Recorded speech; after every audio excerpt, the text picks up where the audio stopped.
Halo investor hebat, balik lagi di Todopedia. Kalau di video sebelumnya kita udah bahas tentang saham Google, nah sekarang kita akan bahas saham dari raksasa teknologi yang lain, yaitu Microsoft atau dengan kode sahamnya MSFT.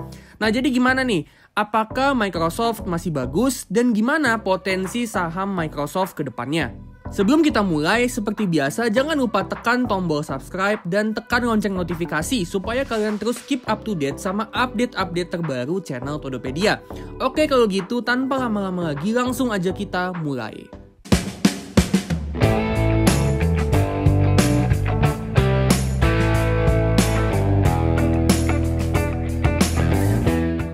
Oke, pertama kita langsung aja ke revenue-nya Microsoft. Microsoft di kuartal keempat tahun 2021 mampu membukukan revenue sebesar 46,1 miliar US dollar, naik 21% secara year on year dari tahun lalu. Dan dari 5 tahun terakhir, revenue-nya Microsoft itu tumbuh dengan rata-rata pertumbuhan yang cukup moderat di 14,5% per tahun. Nah, revenue-nya Microsoft disumbang dari 3 segmen bisnis. Segmen pertama yaitu Productivity and Business yang menyumbang 31% dari total revenue Microsoft. Segmen ini berisi produk dan servis yang berbasis teknologi yang berkaitan dengan bisnis dan pekerjaan sehari-hari seperti Microsoft Office, Microsoft Teams, OneDrive, Microsoft Dynamics, dan LinkedIn. Segmen berikutnya yaitu Intelligent Cloud yang jadi penyumbang revenue terbesar yaitu sebesar 38%. Di dalamnya termasuk cloud service buatan Microsoft yaitu Azure, serta produk-produk untuk software development seperti Visual Studio, SQL Server, dan GitHub. Segmen terakhir yaitu Other Personal Computing yang menyumbang 31% dari revenue-nya Microsoft. Di dalam segmen ini termasuk sistem operasi Windows, laptop buatan Microsoft yaitu Microsoft Surface, search engine-nya Microsoft yaitu Microsoft Bing, dan konsol gaming buatan Microsoft yaitu Xbox. Terus kalau kita lihat pertumbuhan revenue dari masing-masing segmen selama 5 tahun terakhir, di sini kelihatan bahwa segmen Intelligent Cloud itu punya tingkat pertumbuhan yang paling tinggi, yaitu rata-rata 22% per tahun selama 5 tahun terakhir, mengalahkan Productivity and Business yang cuma 17,7% per tahun dan Other Personal Computing yang cuma 6,9% per tahun. Next, kita ke net income. Microsoft mencetak net income atau laba bersih sebesar 16,4 miliar US dollar. Ini naiknya cukup signifikan ya, 46% secara year on year. Dan selama 5 tahun terakhir, Microsoft mampu menumbuhkan earnings per share-nya dengan rata-rata pertumbuhan sampai 30,8% per tahun. Ini pertumbuhan yang bagus banget. Dan tentunya nggak lepas dari buyback saham yang rutin dilakukan Microsoft. Dengan buyback saham, jumlah saham yang beredar tentunya makin sedikit. Yang mana ini membuat earnings per share-nya jadi naik dan harganya pun cenderung ikutan naik juga. Dari income statement Microsoft di kuartal keempat tahun 2021, kita bisa dapat beberapa rasio, yaitu gross profit margin Microsoft yang bagus banget di 70%, operating profit margin 41%, dan net profit margin 35%. Yang artinya Microsoft ini termasuk company yang super profitable. Oh iya, mungkin ada teman-teman yang bingung. Ini kan tengah tahun, harusnya kan kuartal kedua tahun 2021. Tapi kok dibilangnya kuartal keempat tahun 2021? Nah jadi gini teman-teman, Microsoft menganggap bahwa 1 tahun penuh itu berakhirnya di pertengahan tahun. Makanya mereka menyebut kuartal kedua di setiap tahun itu sebagai kuartal keempat. Next kita ke balance sheet-nya Microsoft. Balance sheet Microsoft ini juga cukup bagus teman-teman. Microsoft punya total current asset 184 miliar US dollar dengan current liabilities yang cuman 88 miliar US dollar. Yang artinya aset lancarnya lebih dari cukup untuk bayar liabilitas jangka pendeknya. Terus Microsoft punya hutang atau debt sebesar 58 miliar US dollar. Dan Microsoft masih pegang kas dan setara kas dengan jumlah yang jumbo, yaitu 130 miliar US dollar. Yang artinya uang kas Microsoft itu jauh lebih dari cukup untuk bayar semua utang-utangnya. Nah dari balance sheet Microsoft kita dapat beberapa rasio, yaitu current ratio sebesar 208%, debt to equity ratio yang cuma 41%, dan return on equity yang sangat fantastis 43%. Jadi secara keseluruhan, Microsoft punya balance sheet yang masih sangat sehat. Next, kita ke cash flow. Microsoft mencetak free cash flow sebesar 56,1 miliar US dollar. Ini jumlah free cash flow yang luar biasa fantastis, cuman kalah dari Apple dan Google.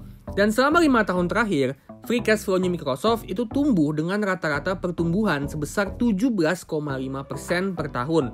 Ini artinya Microsoft punya banyak tambahan uang cash untuk kemudian dipakai untuk menambah value ke investornya. Contohnya kayak buyback saham, bagi dividen, bayar utang, atau bisa investasiin kembali uangnya ke research and development supaya Microsoft bisa berekspansi dengan menciptakan produk teknologi baru yang pada akhirnya bisa menambah revenue.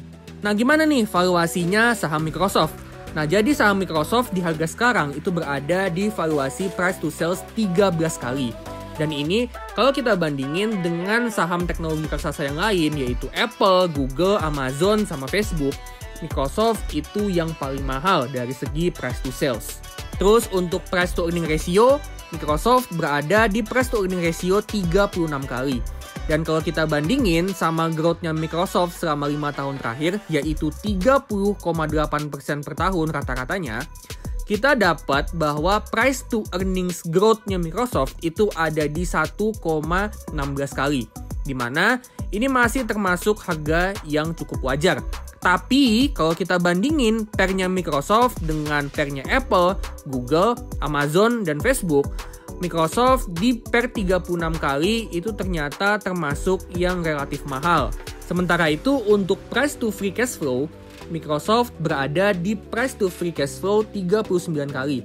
Dan ini udah tergolong cukup overvalue. Wajarnya price to free cash flow untuk sektor teknologi itu ada di range sekitar 25 kali sampai 35 kali. Apalagi kalau kita bandingin dengan Apple, Google, Amazon, dan Facebook, lagi-lagi Microsoft ini termasuk yang relatif cukup mahal. Jadi di tengah kinerjanya Microsoft yang super stabil, profitable, dan masih terus bertumbuh, valuasinya Microsoft udah termasuk overvalue dan kurang bagus kalau kita mau buy di harga yang sekarang. Terus ke depannya gimana nih potensi saham Microsoft? Apakah Microsoft yang market cap-nya udah sampai 2 triliun US dollar ini masih bisa tumbuh cepat dan masih bisa menghasilkan cuan untuk para investornya? Nah, ke depannya Microsoft dapat angin segar dari kencangnya pertumbuhan industri cloud computing. Dan dengan industri cloud computing yang diprediksi akan tumbuh 23% untuk tahun 2021 dan perkiraan rata-rata pertumbuhan sekitar 17-19% untuk 4 tahun ke depan sampai tahun 2025, segmen Intelligent Cloud terutama Microsoft Azure diprediksi akan jadi penyumbang terbesar revenue-nya Microsoft dan jadi motor penggerak utama dari pertumbuhannya Microsoft. Meski begitu, di industri cloud computing, Microsoft dengan Azure-nya masih harus bersaing ketat dengan dua rivalnya, yaitu Amazon dengan Amazon Web Service, serta Google dengan Google Cloud. Sejauh ini, Amazon Web Service masih menguasai pangsa pasar dari industri cloud computing dengan 32% market share. Azure sendiri ada di peringkat kedua dengan 22% market share dan Google Cloud di peringkat ketiga dengan 8% market share. Selain itu, selama dunia teknologi masih ada di planet bumi ini, rasanya Microsoft pun gak akan ada matinya. Karena Microsoft punya peran yang sangat vital dalam menggerakkan perkembangan teknologi di dunia dengan produk-produknya seperti Visual Studio, SQL Server, dan GitHub. Dan dengan model bisnisnya Microsoft yang sangat terdiversifikasi, mulai dari sistem operasi, cloud service, sampai ke platform professional networking dan gaming, ini merupakan cara yang ampuh untuk tetap dapat exposure ke hampir semua bidang teknologi dan bisa tetap relevan dengan tren perkembangan teknologi yang pesat banget dari waktu ke waktu. Jadi overall, saham Microsoft masih merupakan saham blue chip teknologi yang punya kinerja yang super stabil, punya economic mode yang kuat, punya tingkat pertumbuhan yang lumayan oke, dan masih sangat profitable. Dan ini cocok untuk teman-teman yang mau investasi di saham teknologi yang cenderung stabil. Meskipun begitu, dengan market cap yang udah sampai 2 triliun US dollar dan valuasinya yang udah cukup mahal, kedepannya pertumbuhan Microsoft mungkin nggak akan terlalu kencang. Tapi nggak perlu khawatir teman-teman, dengan free cash flow yang besar, Microsoft bisa melakukan buyback saham, yang mana itu bisa mendongkrak harga sahamnya.